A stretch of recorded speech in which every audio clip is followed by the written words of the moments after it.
Hoy estamos en el programa de los retos de la política, este programa del área de ciencia política de la Universidad de Salamanca con Francisco Panizza. Francisco Panizza actualmente es profesor en la política latinoamericana y comparada en el Departamento de Gobierno de la London School of Economics and Political Science, en la que milita como profesor desde el año 1995, es decir, prácticamente lleva 30 años en esta prestigiosa universidad. Francisco Panizza es montevideano, estudió en Montevideo, Uruguay, Derecho y inmediatamente se trasladó al Reino Unido, donde siguió sus estudios de maestría y de doctorado en la Universidad de Essex. Antes de incorporarse a la London School, Francisco Panizza fue investigador en el Departamento de Investigaciones de la Secretaría Internacional de Amnistía Internacional. Francisco Panizza es una autoridad en numerosos campos en el ámbito de política comparada y para este programa del área de ciencia política es un privilegio contar con él en el mismo. Francisco, eres bienvenido y ya sabes cuál es la pregunta. ¿Cuáles son, en tu opinión, los retos de la política? Buenos días o buenas tardes, Manuel. Muchísimas gracias por la invitación. Y para contestar tu pregunta, yo diría dos preguntas. Primero, ¿cuánto tiempo tenemos? Y segundo, ¿por dónde empezar? Bueno, el tiempo más o menos sabemos es alrededor de media hora, un poco menos.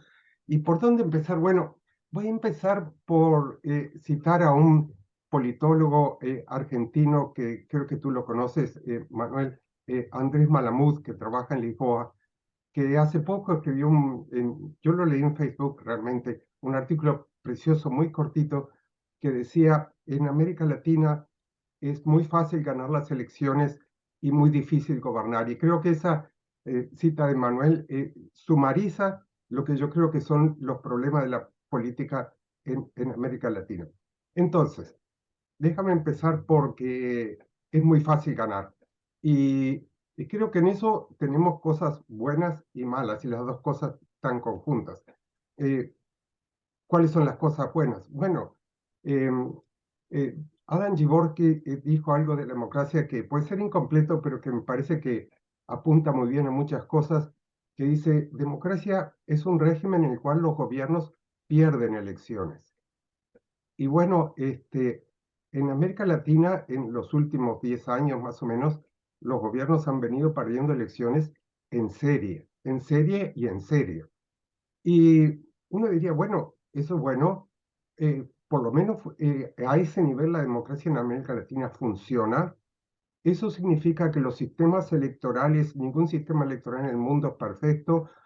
Vamos a dejar en esta conversación afuera a los sospechosos de siempre, a Venezuela, a Cuba y Nicaragua. En el resto de la región, con diversos niveles, funcionan, en el sentido que no hay un fraude electoral sistemático y una inclinación de la balanza electoral tan dura como para que los gobiernos puedan manipular las elecciones.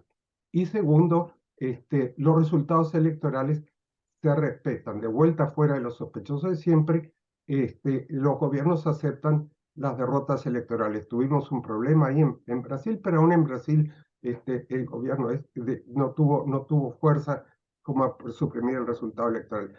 Todo eso, y que no es poco, es un positivo de la democracia en América Latina que ya tiene 30, 40 años de sedimentación, al punto que ahora solamente a través de las elecciones se puede acceder al poder. Significa también la posibilidad de renovación de las élites, que es algo que es sano para la democracia, que dirían los economistas que el mercado electoral en América Latina tiene pocas barreras de entrada. Los economistas dicen que eso es bueno para la economía. Si eso es bueno para la política, lo vamos a discutir en un momento. y muestra también algunas cosas que son importantes. ¿Por qué es fácil ganar? Bueno, también porque ha habido cambios que no son solo de América Latina, sino mucho más amplios. Las nuevas formas de comunicación, de comunicación social, de las redes sociales, etcétera, han cambiado muchísimo la forma de hacer las elecciones. Eh, Cualquiera que conoce América Latina conoce las historias del clientelismo masivo en América Latina. Bueno, hoy el clientelismo es demasiado caro y demasiado difícil. Eh, eh, Conseguir esos millones de personas que voten acá, no da la plata y además es muy caro, es muy poco confiable. Hoy se hacen elecciones de otra forma completamente diferente, se hacen a través de las redes sociales, ni siquiera tienes que puedes contratar bots si quieres que te hagan las cosas hacer. O sea que hay toda una nueva forma de hacer campaña que facilita entrada de outsiders, de gente que no tiene que construir a través de los años esa enorme base social. Si eso es bueno o malo para la política, para la democracia, de vuelta lo vamos a discutir en un poquito más adelante. Bueno, punto con lo bueno, voy a hablar al final algo de lo bueno. Las elecciones funcionan, los gobiernos aceptan los resultados, etcétera. Nada, no es menor. ¿Qué es lo malo? Bueno, yo creo que lo malo es lo obvio. Es bueno que los gobiernos respeten cuando pierden elecciones, pero no es bueno que los gobiernos sistemáticamente pierdan elecciones. Porque cuando los gobiernos pierden elecciones sistemáticamente quiere decir que hay un descontento profundo en la sociedad. Es decir, lo bueno sería que los gobiernos ganen las elecciones limpiamente porque están dando a la gente el gobierno que la gente espera, los bienes que la gente espera, etc. Y fíjate que yo decía, bueno, los gobiernos, esto sucedió más o menos en los últimos 10 años, los gobiernos sistemáticamente, derecha e izquierda, pierden elecciones, pero si vamos más allá, una década atrás, alrededor más o menos 2002 hasta el 2012, 2014, la situación era muy diferente. Ahí los gobiernos más bien ganaban las elecciones que las perdían y ganaban 2 o 3 veces reelecciones consecutivas en elecciones que seguían siendo elecciones limpias. ¿Y por qué se explica eso? Bueno, se explica porque fue un momento de crecimiento económico importante en América Latina con el boom de las commodities que les dio a los gobiernos recursos para distribuir, para mejorar la vida de la gente, para promover cambios o para sustentar cambios en la sociedad que en muchos países de la región se manifestó en el surgimiento de lo que los sociólogos llaman una nueva clase media, no la vieja clase media profesional, universitaria, doctoral, sino una clase media baja que en América Latina no tenía muy poco peso y que en esos 10 años creció gente que se podía comprar su auto, que podía de repente tomarse vacaciones, que podía tener una hipoteca para comprarse su casa, etcétera, acceder a bienes de consumo básicos, pero importantes con la gente. ¿Y qué pasó con el fin del boom de las commodities 2012, 2014? Es como si estuvieran manejando un bus a velocidad en la carretera y este bus frena de golpe, la gente, ¡pum! Toda esa clase media vio que se amontonaba y sufre esos resultados hasta hoy. O sea, no es solo esta última 10 años que alguna gente llama la nueva década perdida, con referencia a la vieja década del 80, sino la conjunción entre la década ganada y la década perdida y el impacto que eso ha tenido en las sociedades de América Latina y principalmente en esa clase media que miraba, que pensaba que la pieza le estaba poniendo mejor y ahora ve que poco y nada se le ha puesto mejor, que de repente sus hijos pudieron ir a la universidad por primera vez, pero que hoy no consiguen trabajo o que están cargados de deudas, etcétera, etcétera. La manifestación política de lo que los economistas llaman el middle income trap, la trampa la clase media se aplica al desarrollo económico, pero se aplica también a la política. La clase media puede ser muy buena para la democracia cuando las cosas van bien, pero esa clase media cuando la situación es difícil también puede ser peligrosa para la democracia. Entonces ahí tenemos, desde el punto de vista social, por qué es fácil ganar las elecciones. No solo porque ha habido cambios en la forma de comunicación, sino porque ha habido una renovación constante de gobiernos en sistemas electorales en los cuales es muy fácil entrar. Es fácil entrar a un sistema presidencialista y es fácil entrar a un sistema de representación proporcional. Y ahí tenemos esas cuestiones que pueden ser positivas en renovación, crean problemas muy serios a la hora de gobernar. ¿Por qué? Bueno, empecemos primero porque es muy fácil entrar en sistemas presidencialistas. Eso abre la oportunidad y vaya que América Latina tiene su buena historia de esos, a entrar a oportunistas y demagogos. Sobre todo de vuelta con estas nuevas formas de comunicación donde es fácil entrar a partir de cuestiones mediáticas. Tenemos el caso de Milei en Argentina, un caso que se vuelven estrellas mediáticas y de ahí saltan a la arena política primero sin tener historia de trabajo político. La política es un oficio, no es un oficio duro, es un oficio que se aprende, que cuesta, y esta gente que viene desde afuera de cualquier campo, sin ningún trayectoria y oficio y aprendizaje político, y además favorece, incluso a partir de lo que son los medios de comunicación, favorece a candidatos salvajes, por decirlo de alguna manera, que vienen más que para representar propuestas, a veces para representar propuestas extremas, pero a veces son simplemente rejuntadores de descontentos, rejuntadores de frustraciones, rejuntadores de desilusiones sociales, y es muy fácil hacer campaña en ese sentido antisistémicas. Y bueno, pero ahí también entremos ahora a la cuestión de la representación política. Tenemos un problema que un poco se da en todo el mundo, pero se da mucho más en América Latina, históricamente, que es la fragilidad y la fragmentación y la disolución de los partidos políticos. En una democracia representativa, gobernar sin partidos fuertes y tener una democracia fuerte es muy difícil. Y América Latina es un caso extremo y se ha aumentado en los últimos años en que los partidos pierden la capacidad de representación, se vuelven máquinas nada más al servicio del candidato sin ninguna cuestión social, y eso crea dos problemas o muchos problemas.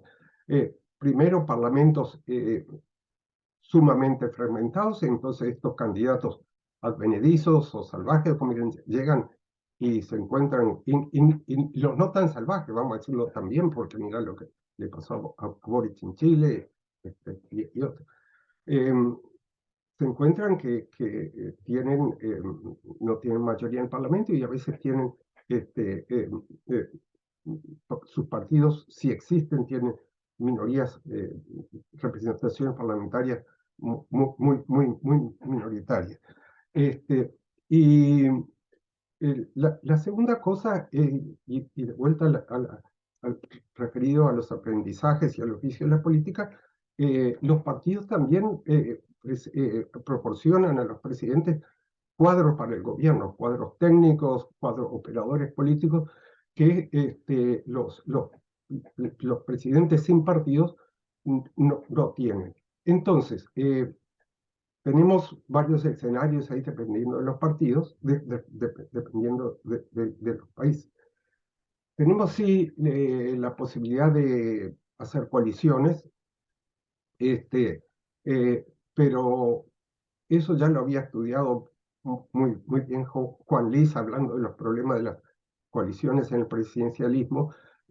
Allí por los 92.000 en Brasil, a partir de los éxitos del gobierno de Fernando Henrique Cardoso y los primeros gobiernos de Lula, muchos colegas brasileños empezaron a hablar del presidencialismo de coalición y de las virtudes del presidencialismo de coalición, y en Brasil parecía que estaba funcionando muy bien, proporcionaba estabilidad, proporcionaba mejoramiento de la economía, hasta que explotó el Lava-Jato y el precio del presidencialismo de coalición, cuando son coaliciones de baja calidad, coaliciones entre partidos que tienen poco en común, lo único que tienen en común es las repartijas del Estado o, si se quiere,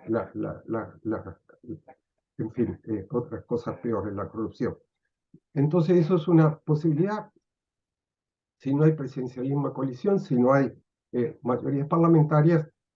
Dos problemas fundamentales: una es que no puedes pasar legislación, y segunda, otra cosa que hemos visto en América Latina, los presidentes tienen que estar mirando, cuidándose las espaldas continuamente por el peligro de, llámale como quieres, impeachment, o llámale golpes constitucionales. Tal vez no hay que buscar un término diferente a eso, pero lo hemos visto en el caso más extremo en Perú, pero también en otro que está pasando ahora en Ecuador. Los presidentes son muy precarios. Bueno.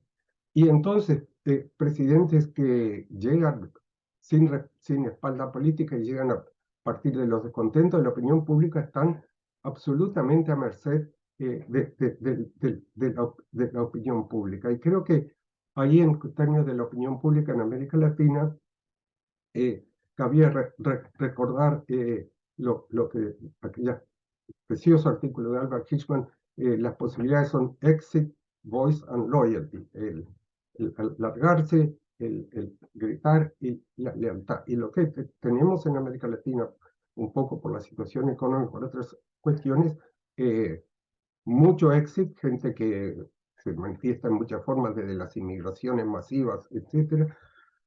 Tenemos voice, pero en forma de los estallidos sociales que se ven en América Latina, y muy poca lealtad, que son lealtades que los partidos históricamente construyeron a largo plazo, consolidando sus bases sociales, sea la clase obrera, sea las clases medias, pero que ahora no existe más. Entonces eso, el peligro que te tengas que estar cuidando las espaldas, la que no puedas pasar la vigilación, y el peligro de que te venga un estallido social, no es muy bueno para gobernar y para crear las condiciones a largo plazo que se necesitan para solucionar los problemas muy serios de América Latina continuamente.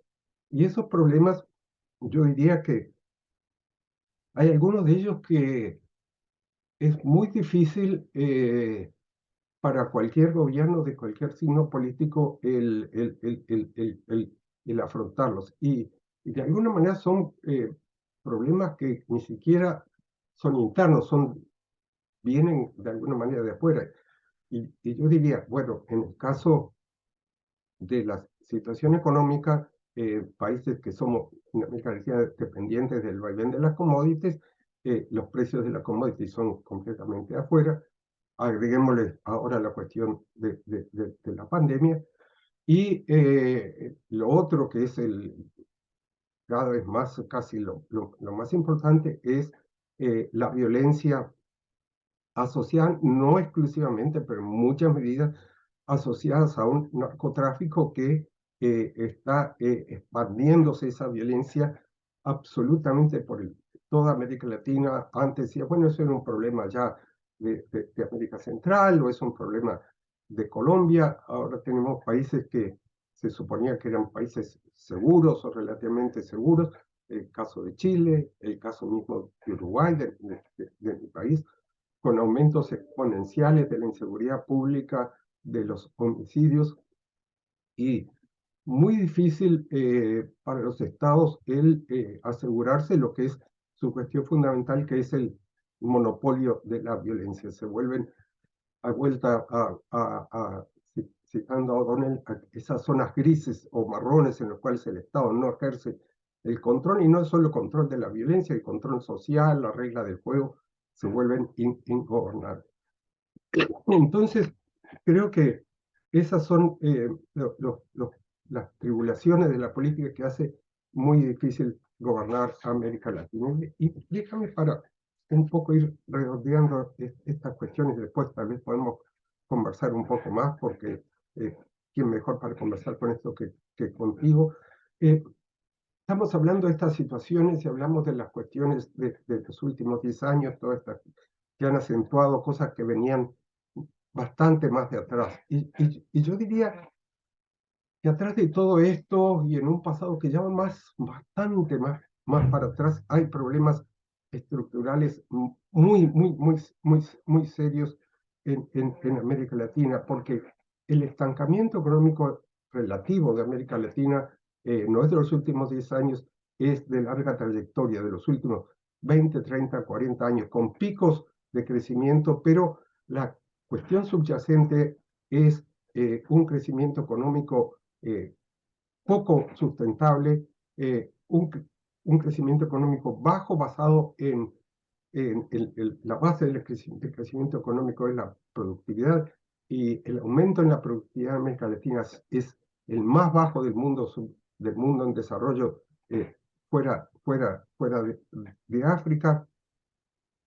Y atrás de ello tenemos estados poco eficaces, economías, hablamos mucho de enormemente desiguales, y al mismo tiempo que generan poco crecimiento y poca movilidad social, otra cuestión que genera frustraciones, y pocas visiones que se presenten a la gente que sean sustentables para afrontar esos problemas. Y yo diría que si América Latina va a retomar el crecimiento, tiene que tener un modelo que sea sustentable en 4 dimensiones, que es políticamente sustentable, y vimos cuáles son los problemas para ser sustentable, horizontes políticos de muy corto plazo, con gran volatilidad, que sea sustentable socialmente, y eso refiere fundamentalmente al problema de las enormes desigualdades que hacen el crecimiento más difícil, y la mejora en la satisfacción de la vida más difícil. Tiene que ser económicamente sustentable, por supuesto, es decir, salir del ciclo de volatilidad tan asociado al precio de las commodities y a las subas de las tasas de interés, y que sea ambientalmente sustentable. Y América Latina tiene algunas ventajas sobre eso. América Latina tiene posibilidades de energía verde muy importantes, sigue siendo una fuerte eh, de, de, de, de, producción de agricultura sumamente estable. Hay bolsones en los países de transformaciones eh, eh, tecnológicas y de nuevas tecnologías, pero en un mundo y una economía que está cambiando enormemente, y no más que en nuestro oficio lo vemos, Manuel, por el impacto que está teniendo la inteligencia artificial en todas las cosas que hacemos. Es un trabajo que es urgente, pero que al mismo tiempo es extremadamente difícil por la situación política, por la falta de un contrato social, de un Estado de mejor calidad que le proporciona a la gente que siente en estos momentos que la violencia, que la corrupción, que la falta de crecimiento no les da horizonte, les presente un horizonte mejor. Creo que esto más o menos es lo que quería decir. De acuerdo, Francisco. Verás que no te he interrumpido porque creo que tu exposición ha sido clarísima, ha sido nítida, y estaba disfrutando de la misma. Fíjate que en la misma, en la exposición, podría deducir que una palabra que ha sido por ti, que es un concepto que ha sido por ti muy estudiado, como es el tema del populismo, no aparece. ¿Podemos decir que ya estamos dejando de hablar de populismo? ¿Qué impresión tienes? Bueno, Y perdona, antes de que me digas, esto también lo quiero ligar con algo que me parece que es fundamental en tu exposición, que es el tema de la crisis de los partidos, ¿no? La crisis de la representación política en los partidos, ¿no? Esa falta de identidad, de identificación de la gente con los partidos, ¿no? ¿Cómo ves este escenario? sí, claramente una cosa está asociada con la otra. La crisis de representación es el caldo de cultivo de los populismos. Eh, y todos estos, lo típico del populismo es, claro, es el outsider, el que viene de afuera, el que dice que se vayan todos, que es la ley. Pero fíjate, Manuel, que no sé ni muy bien ni cómo formularlo, pero a ver si nos entendemos. El populismo en América Latina tuvo, con todos sus problemas y sus defectos, tuvo una cara buena históricamente, que fue un mecanismo de incorporación social en los 40, 50, los populismos históricos de América Latina, a través de programas sociales, a través de darle voz a gente que no se sentía representada. Fue un mecanismo de incorporación social importante.